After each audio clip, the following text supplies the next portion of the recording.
Le rôle des statistiques dans le monde du travail, c'est le thème de cette nouvelle émission. L'Algérie avait adopté le dialogue social comme moyen pour développer et encadrer les relations de travail au sein de l'entreprise.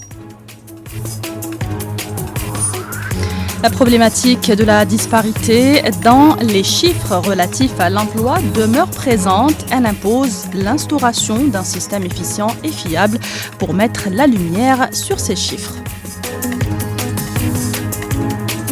Quelles sont les mesures à prendre pour répondre à cette question et bien d'autres?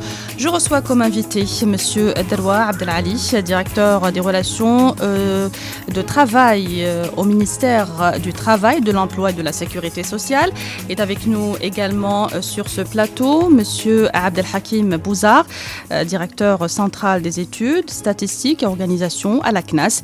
Est avec nous également dans ce nouveau numéro de Jeudi Économie M. Nadir Bouabbès, vice-président de la Confédération algérienne du patronat.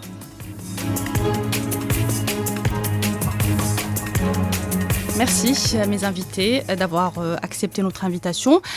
L'Algérie compte parmi les pays pionniers en matière de modernisation des éléments du travail décent par l'adoption du dialogue social comme moyen pour développer et encadrer les relations de travail au sein de l'entreprise. Déjà, Monsieur Deroua, le concept du travail décent, qui est un concept, disons, nouveau, moderne, qu'est-ce qu'on entend dire par le travail décent ? Merci pour l'invitation. Je dirais que le concept décent est apparu pour la première fois dans le rapport du directeur général de l'OIT présenté lors de la 87e session de la conférence internationale. Dans ce rapport, il a été précisé que cette notion repose sur 4 piliers: l'emploi, la protection sociale, oui, les droits des travailleurs et le dialogue social. Donc, le travail décent résume les aspirations des êtres humains au travail. Il regroupe l'accès à un travail productif et convenablement rémunéré, la sécurité sur les lieux de travail et la protection sociale, de meilleures perspectives de développement personnel et d'insertion sociale, la liberté pour les individus d'exprimer leurs revendications et de s'organiser et de participer aux décisions qui affectent la vie et l'égalité des chances et de traitement de tous les hommes et femmes. Le concept en Algérie, comment on pourrait peut-être l'évaluer ? Le concept en Algérie. L'Algérie a réalisé un parcours appréciable en matière du respect de cet agenda, de l'agenda du travail décent. En matière de dialogue social, on assiste à le bilan du dialogue social en Algérie. Oui. Au plan national, on a organisé pratiquement 19 rencontres tripartites et 14 rencontres bipartites. Le dialogue social on a signé plusieurs conventions également avec certaines organisations internationales dans le créneau peut-être du respect du travailleur.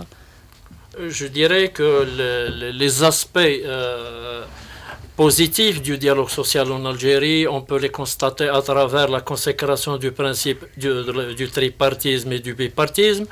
On peut citer également la signature du pacte national économique et social de croissance, signé le 23 février 2014, la signature lors de la 18e rencontre tripartite du pacte de stabilité de l'entreprise dans le secteur privé.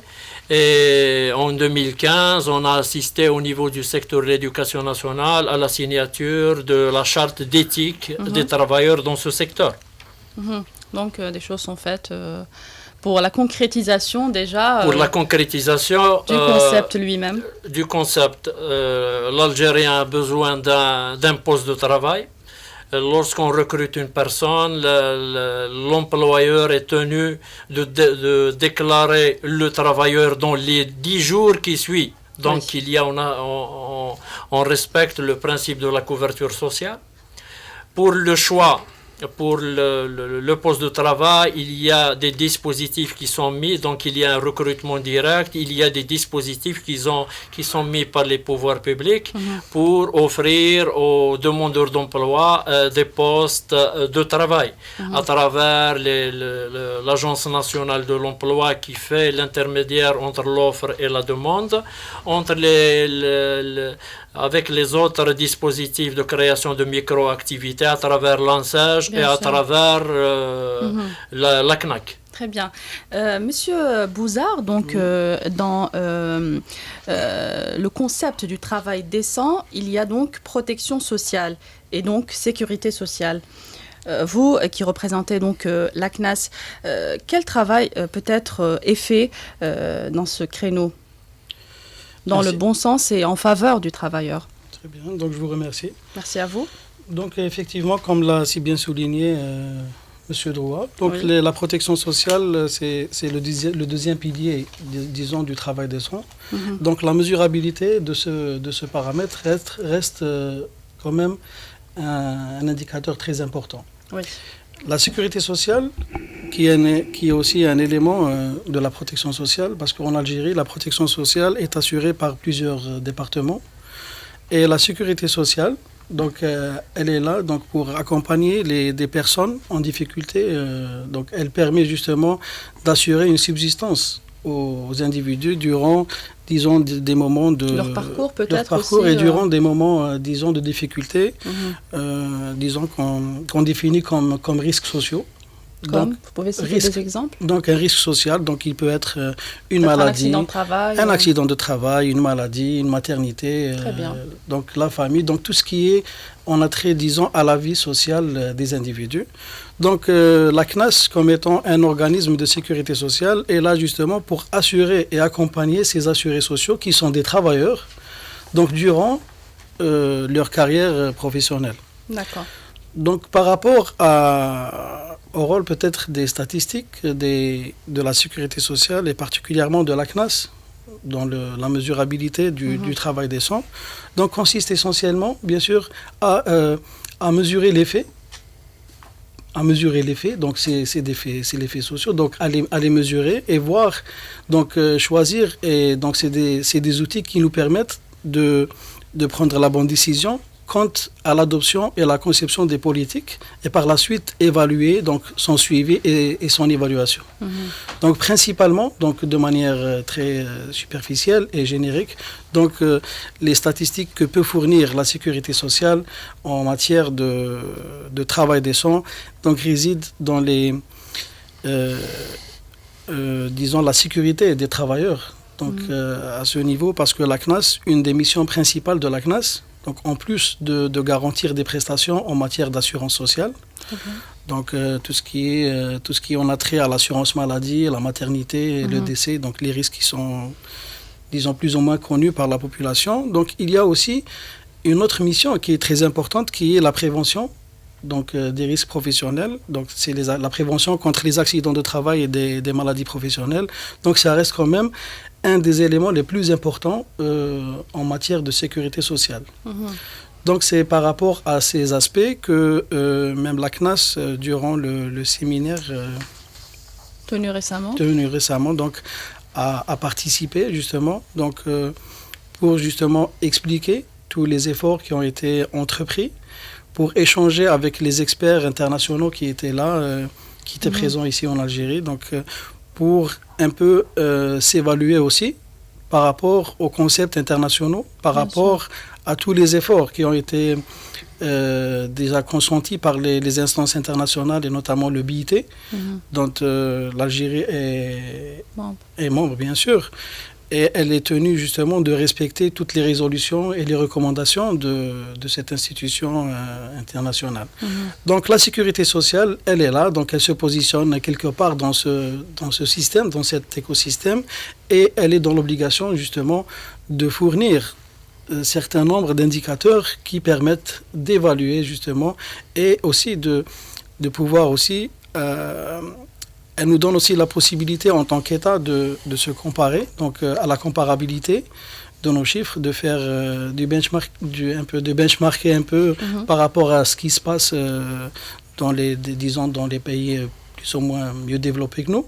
Donc, et ça nous permet. Donc aujourd'hui, la sécurité sociale, avec toutes les prestations qu'elle fournit aux citoyens algériens, d'ailleurs, ça constitue une fierté pour nous, pour l'Algérie, parce que là, nous sommes dans le respect des normes édictées par la norme 102 du BIT. Donc, tous les risques sociaux édictés sur la norme sont respectés et sont assurés par le système de sécurité sociale algérien.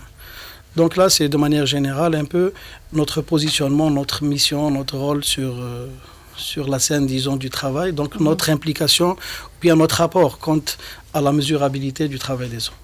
Monsieur Bouabbès, quelle est la relation selon vous, vous qui êtes donc vice-président de la Confédération du patronat, entre les statistiques, donc donner les chiffres, et le travail décent? Oui, bonjour. Vous remercie de nous avoir invités. Merci à vous. Donc, c'est vrai que le nouveau concept qui a été mis en place, c'est un bon dispositif, malgré qu'il remonte déjà à bien des années, mais qui n'a pas été appliqué à ce jour. C'est-à-dire, ce qu'on voudrait, c'est-à-dire surtout dans le milieu des travailleurs, c'est qu'il y ait un peu plus de considération envers eux, parce que tout est fait pour eux, pas pour eux.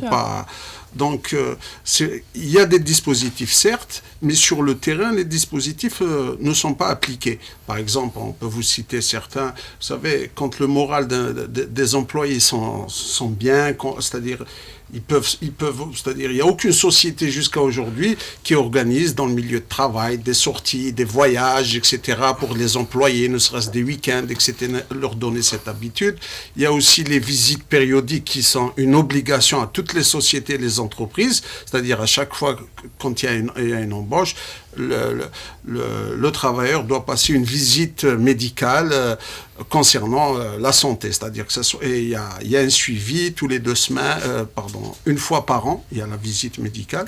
Donc c'est des rapports que malheureusement qui ne sont pas appliqués, sauf pour certaines sociétés qui sont dans le sud, mais d'autres sociétés ne l'appliquent pas, c'est-à-dire ne le font pas. Suite à ces dispositifs, il est nécessaire que la CNAS un peu force les entreprises qui ont certains employés de mettre en place ces solutions qui vont alléger un peu les caisses en question de frais, parce que quand le moral va bien, tout va bien en général. Donc, c'est ces dispositifs qui ne sont pas encore mis en place, qui ne sont pas suivis et qui ne sont pas développés. Donc, il faudrait qu'il y ait des restrictions claires de la CNAS, parce qu'il faut bien dire que ce qu'elle a fait jusqu'à aujourd'hui, la CNAS, c'est des rapports qui sont vraiment valables et qui sont bons, mais maintenant il y a une partie au niveau des entreprises de faire un pas pour qu'il y ait une bonne atmosphère, une bonne ambiance dans le milieu de travail, et que ces travailleurs puissent profiter de certains privilèges, de partir en vacances, de rentrer, c'est-à-dire comme fait dans tous les pays du monde, parce que quand on s'occupe de l'employé, en général, on a un rendement quelque part, que ce soit un rendement sociétaire ou un rendement médical, quoi. Donc, voilà. Oui, M. Bouzard, par rapport à ça, justement, est-ce qu'il y a des contrôles, peut-être, au niveau de la CNAS, donc dans les entreprises, pour l'application de certaines mesures, peut-être, instaurées? Donc, par rapport à la CNAS, donc, en matière de risque professionnel, donc elle intervient comme préventeur. Donc, elle est là, elle essaie d'être en amont, donc avant justement mais le rôle de contrôle de l'applicabilité, disons, de l'application des textes réglementaires, donc dépend d'une autre institution, donc qui n'est que l'inspection du travail, qui a justement la mission de voir sur le terrain, de se rapprocher des entreprises et voir le degré d'application des textes réglementaires. Donc tout ce qui a trait au respect des conditions de travail est assuré et vérifié, contrôlé régulièrement suivant bien sûr des procédures bien précises par l'inspection du travail. Donc là, nous n'intervenons pas. Notre mission concernant cet aspect vient donc en tant que préventeur. Donc nous agissons donc en premier lieu comme... Vous appelez les travailleurs donc à se déclarer pour avoir au moins, pour bénéficier de... Là, il y a, c'est la partie contrôle employeur, et là on parle de la partie prévention. Donc la prévention donc, consiste justement à nos équipes, donc ils sont sur le terrain, donc il y a un travail de proximité qui se fait avec les employeurs au niveau des entreprises. Donc ils font des actions de prévention. Aussi, nous organisons souvent régulièrement des portes ouvertes pour vulgariser, disons, les nouveautés et même comment dirais-je, les principes de base de la prévention en matière d'accidents de travail et de maladies professionnelles. Donc notre mission, c'est beaucoup plus, nous agissons en premier lieu comme préventeur et en second lieu comme réparateur. Donc s'il y a par exemple s'il y a une survenue d'un accident de travail, donc nous sommes là, donc nous réparons. Elle intervient pour réparer justement. Donc ces assurés, ces travailleurs. Oui, donc les statistiques et les chiffres en général sont donc une préoccupation majeure des pays, notamment de l'Organisation internationale du travail. Pourquoi, Monsieur Deroua, le domaine des statistiques peine peut-être à se développer en Algérie ? Les statistiques, c'est des techniques, c'est un ensemble de techniques qui sont utilisées par des experts en vue de déceler éventuellement les dysfonctionnements des systèmes. Ça permet au pouvoir public de procéder à la correction, à corriger certaines politiques, à combler le vide juridique d'autres, et ça donne une photographie de l'activité en général. Donc, disposer d'un système, d'un service de statistique ou d'un organe de statistique permet une clairvoyance, permet, je dirais, une clairvoyance pour les pouvoirs publics à l'effet de prendre des mesures qui s'imposent pour une orientation, pour une correction et pour un rajout. Voilà. Pour l'instant, il n'y a que l'Office national des statistiques, M. Deroua, donc l'ONS, qui est donc habilité à donner les chiffres concernant peut-être, par exemple, le chômage ou autre. On déplore aussi, on appelle à ce qu'il y ait dans chaque secteur peut-être un outil de statistique comme ça. Ça faciliterait peut-être effectivement, donc il y a un organe habilité à communiquer les chiffres officiels qui est l'Office national des statistiques, et dans tous les États du monde, il y a toujours un organe qui est chargé de cette mission. D'autant plus qu'il est recommandé à chaque département ministériel de disposer d'un service qui prendra en charge cette mission. Cette mission, c'est je dirais la production de la statistique. On trouve au niveau peut-être de l'emploi, l'Agence nationale de l'emploi, qui dispose d'un fichier. Ce fichier, c'est une aubaine pour les pouvoirs publics pour voir les demandeurs d'emploi, les offres d'emploi et les choses qui ont été réalisées par rapport à cette politique. Pour la sécurité sociale, donc il y a pour les pouvoirs publics, il y a une politique, c'est essayer d'avoir un bilan, je dirais, équilibré. C'est que la sécurité sociale vit de ses propres ressources, c'est-à-dire les cotisations des travailleurs, et elle essaie par tous les moyens de mieux contrôler, de mieux effectuer sa mission sur le terrain en tant que préventeur ou en tant que réparateur, et ces statistiques lui permettent, je dirais, c'est un miroir et un reflet réel de l'activité. Monsieur Bouabbès, donc l'instauration d'un système fiable, efficient aussi, pour mettre la lumière sur ces chiffres, on appelle toujours à l'instauration de ce système. Donc voilà, pourquoi les choses peut-être peinent à se développer au niveau des entreprises en général. Vous savez, au niveau des entreprises, ils ont donné les chiffres concernant l'embauche déjà, qui je crois qui remonte à 93% au niveau national. Donc, ce qui, des fois, c'est l'information qui ne passe pas. Donc, l'information, des fois, elle est gardée sans la diffuser, parce qu'il faudrait qu'on ouvre un peu tout ce qui est multimédia, c'est-à-dire l'information est capitale. Donc, il y a certains qui captent qu'ils ont l'information, d'autres qui ne l'ont pas. C'est-à-dire pour un peu voir statistiquement ce qu'on peut faire là, pour un peu équilibrer, et qu'il y ait un équilibre. Et malheureusement, on n'a pas toujours les chiffres.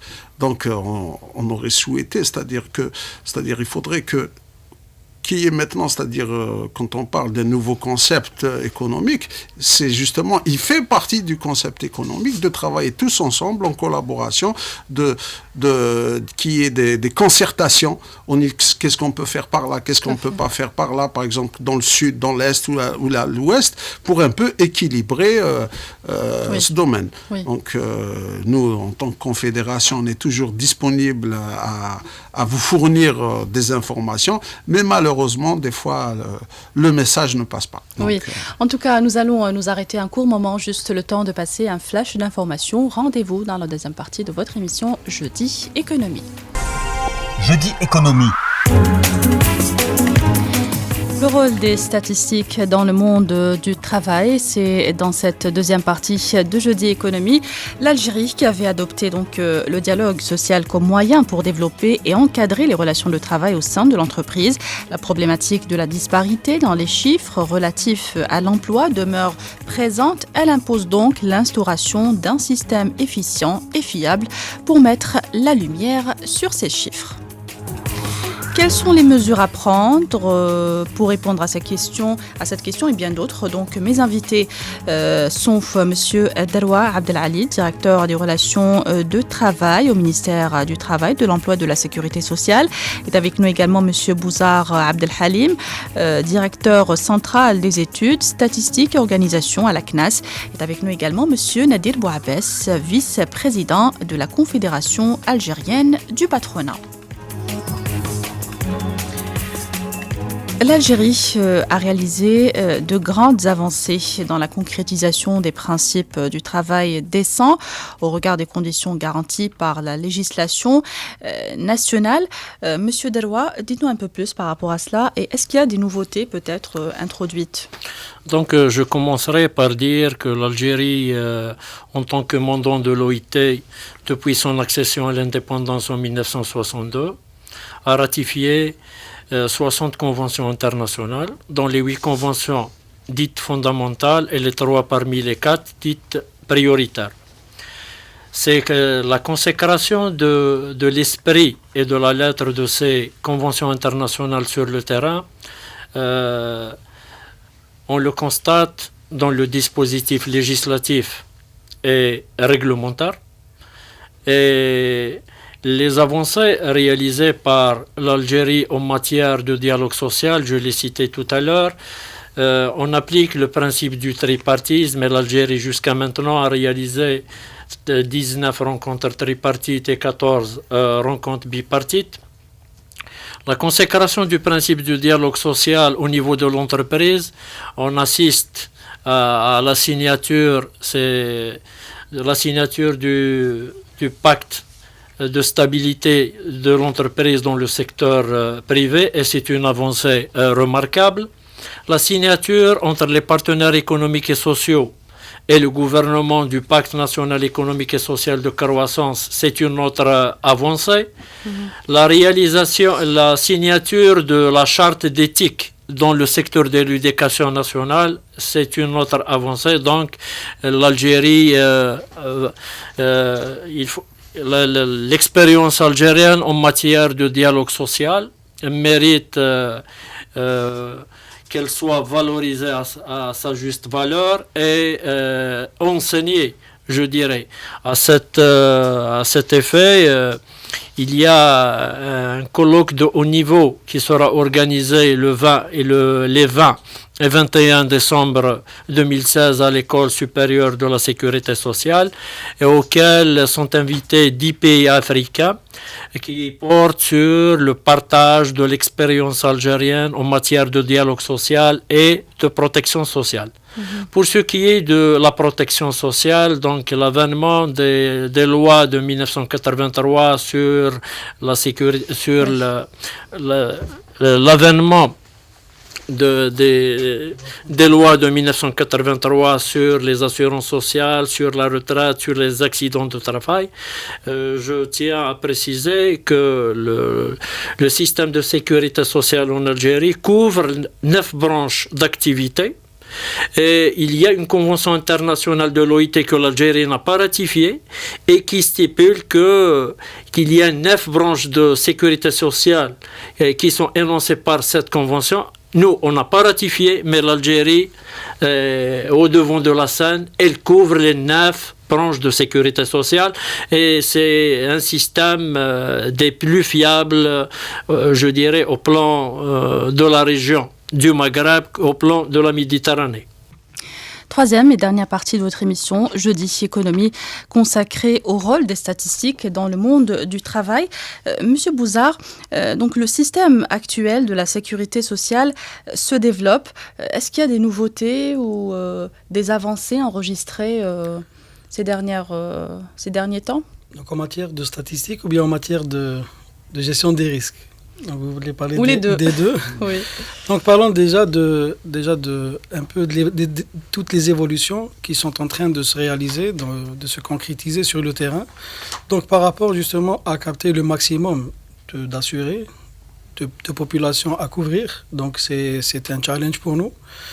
Les pouvoirs publics, donc à chaque fois font des orientations, des recommandations que nous appliquons sur le terrain.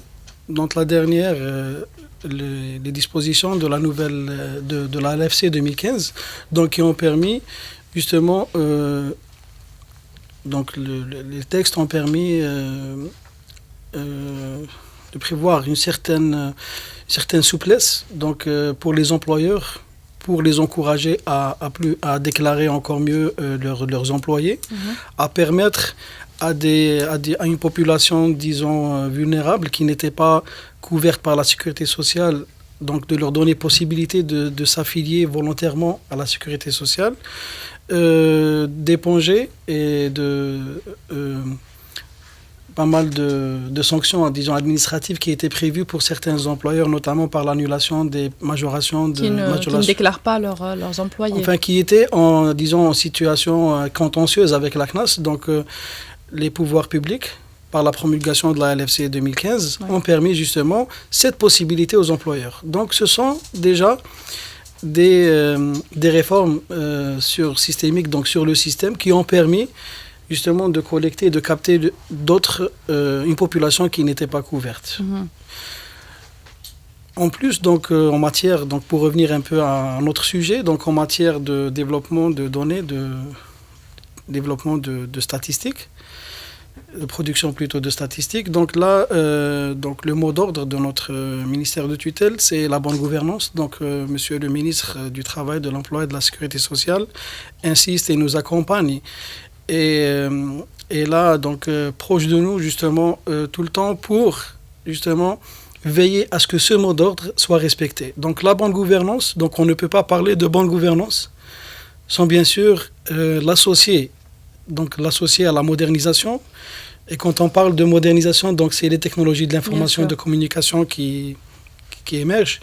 Et là, donc la CNAS, depuis déjà des années, est présente sur la place d'éthique, de par l'avènement du système Chifa que nous fêterons, c'est la 10e année de l'utilisation de la carte dans moins de 5 mois.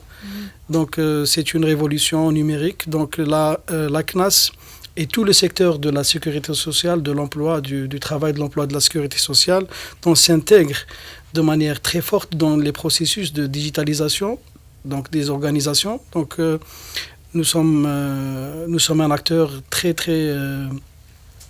présent sur cet aspect. D'ailleurs, la modernisation déjà a touché sur le plan organisationnel toutes nos structures, donc au niveau de la CNAS. Donc aujourd'hui, via notre réseau national, via le réseau national informatique. Donc ça nous permet justement de faire remonter l'information de manière très facile, disons par rapport les choses sont devenues plus accessibles. Donc la collecte, le traitement, donc il y a eu le développement de plusieurs... donc il y a un projet de réforme de notre système d'information donc qui est en train de se faire donc en parallèle de notre activité parce que nous avons une activité qui tourne, donc nous devons assurer la continuité des prestations et en parallèle justement apporter les améliorations nécessaires. En plus de tout cela, il y a le capital humain donc qui est le plus important. Donc le développement du capital humain au niveau de la CNAS, notamment en matière de statistiques. Donc il y a eu donc recrutement massif de statisticiens, d'ingénieurs informaticiens. Donc ce sont des domaines qui interviennent directement dans la production de données et notre souhait, notre vœu, qui n'est pas pieux déjà, parce que les résultats sont là, c'est de transformer le maximum de données en informations utiles qui peuvent être utilisées et partagées par différentes institutions publiques, par les chercheurs notamment qui effectuent des recherches. Et nous encourageons toute recherche en matière de prévention parce que pour nous, ça ne peut que consister un moyen aussi pour rationaliser nos dépenses parce que nous avons l'objectif justement de garantir l'équilibre financier de notre organisme. Et ça ne peut se faire sans une base de données cohérente, une production de données, de statistiques cohérentes et fiables qui reflètent de manière efficace, rapide, réelle aussi, surtout la situation du moment, c'est-à-dire la situation déjà par rapport à la gestion, donc à notre gestion, et par rapport justement à l'impact de toutes les politiques qui sont en train d'être réalisées et concrétisées sur le terrain. Il y a l'absence, M. Bouabbès, de données unifiées et fiables peut-être dans des entreprises, notamment privées. Est-ce qu'il y a ce manque d'expérience qui fait défaut, enfin qui est la cause du problème? Moi, je pense sincèrement qu'il y a un problème de confiance déjà.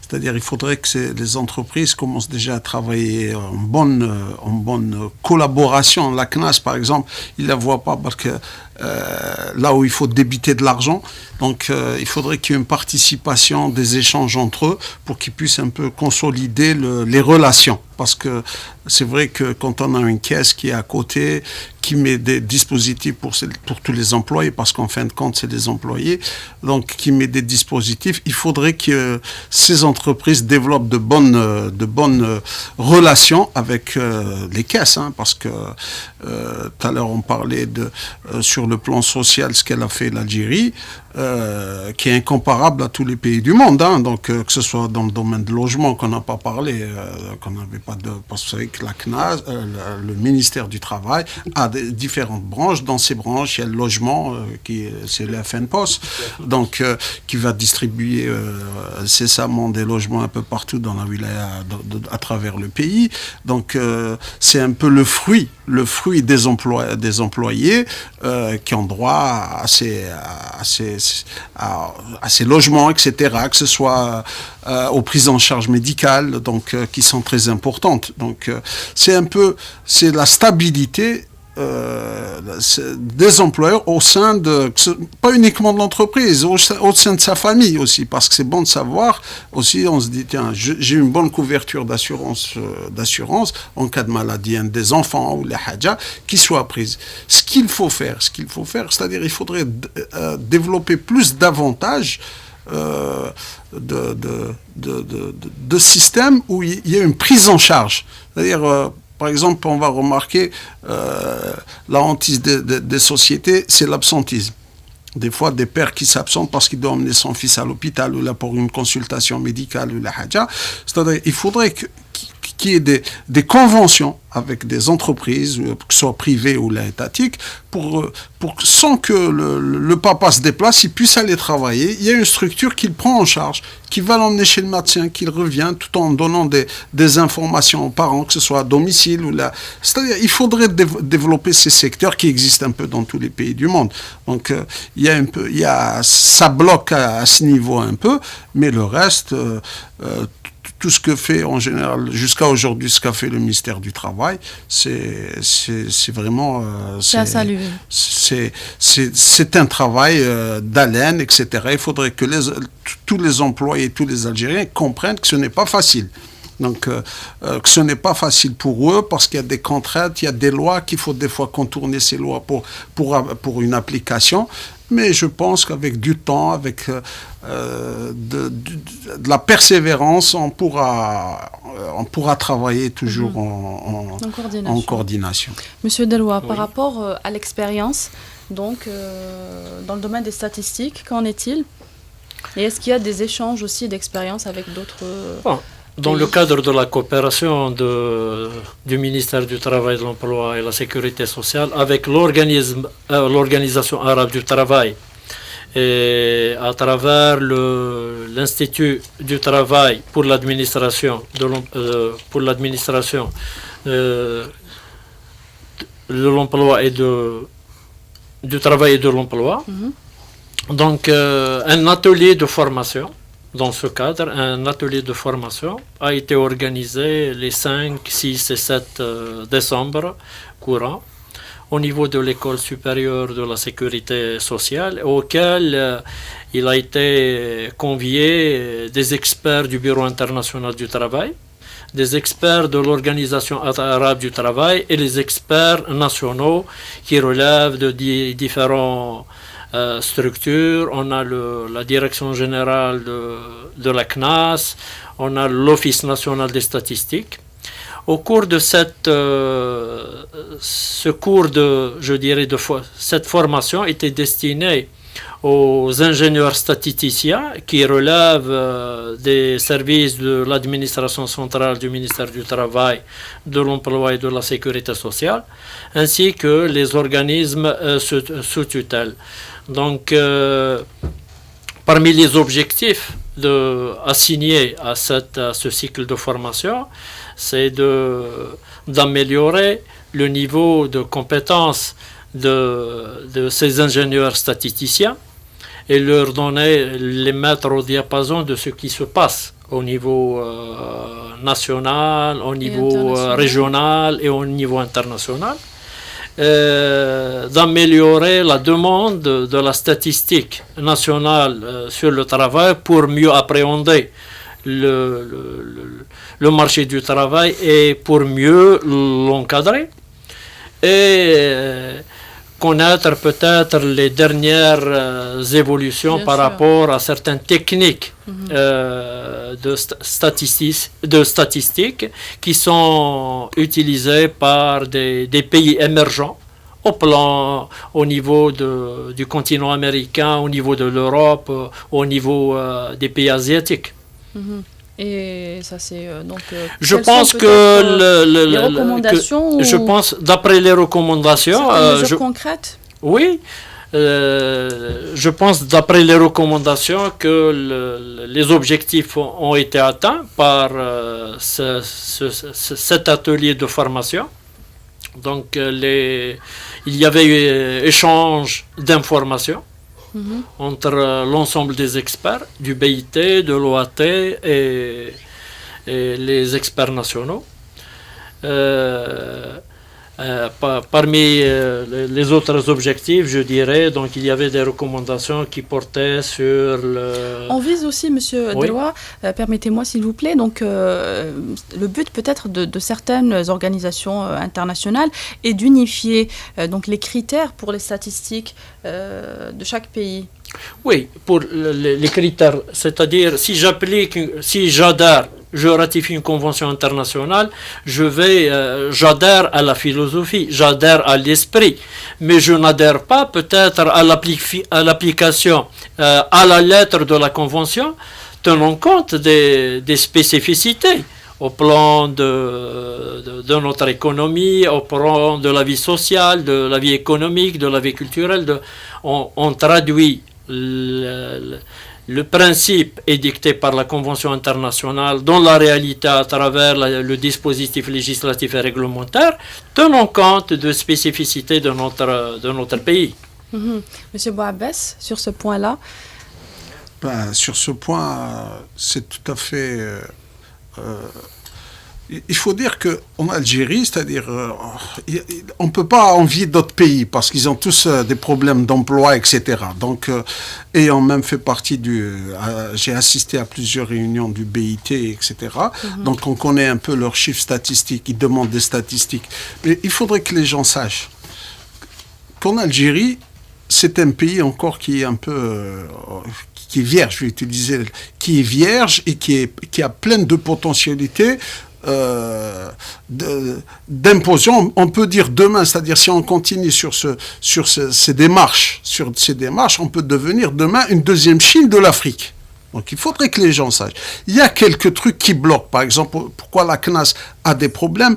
Parce qu'il y a certains, par exemple, je cite juste au niveau des registres de commerce, il y a 1200 ou 2000 par région d'APC, uniquement à Boumerdès, il y a 1200 demandes. Donc ces gens-là qui vont être affiliés à la CNAS, donc c'est un manque qui doit rentrer aux caisses.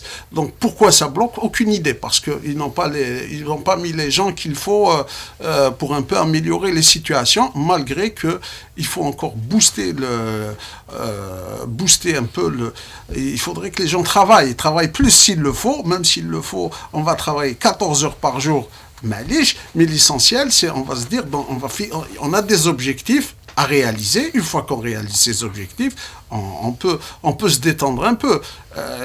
Il y a certains organismes qui font des grands efforts, il y a d'autres qui ne suivent pas, qui bloque un peu, comme je dis, le CNRS par exemple. Il y a un gros problème en ce moment, que ce soit à Constantine ou la Naba ou la Oran, il y a un problème avec des opérateurs économiques qu'on ne leur délivre pas de registre de commerce. Or, c'est des dispositifs qui ont été pris il y a bien longtemps pour vous les délivrer en 48 heures. Donc c'est un peu... il faut libérer ces gens. Il faudrait se dire que si on veut réussir, il faut laisser les gens travailler. Celui qui veut exporter, il exporte. C'est-à-dire, on ne lui met pas des bâtons, l'essentiel que ce ne soient pas des produits prohibés. Notamment pour le nouveau modèle économique. Hein, le nouveau modèle économique, on en a parlé le 5 juin. Déjà le 5 juin, donc depuis le 5 juin à ce jour, si ce modèle, on ne l'applique pas, donc tout va s'écrouler, c'est-à-dire il n'y a pas uniquement, vous savez qu'il y a la retraite, il y a pas mal de trucs qu'il faut faire face, et si on ne développe pas ces systèmes, tous ces systèmes qui ne fonctionnent pas ensemble, on va s'écrouler, c'est pas possible. Donc vous savez que maintenant, on se dit, on compte plus sur tout ce qui est hydrocarbures, le pétrole, même si demain il y en a, il faudrait qu'on s'en sorte avec des moyens, des nouveaux moyens de technologie, avec des doctorants, il faut développer le pays, et il faudrait qu'on s'y mette, il y a des dispositifs qui ont été mis en place, il faut que ces dispositifs soient respectés, il faut que le gouvernement dise que toute personne qui ne respecte pas les dispositifs d'application, il doit payer de son poste, tout ça. C'est pas possible de fermer des trucs comme ça. Oui. Donc c'est un peu tous ces blocages, autrement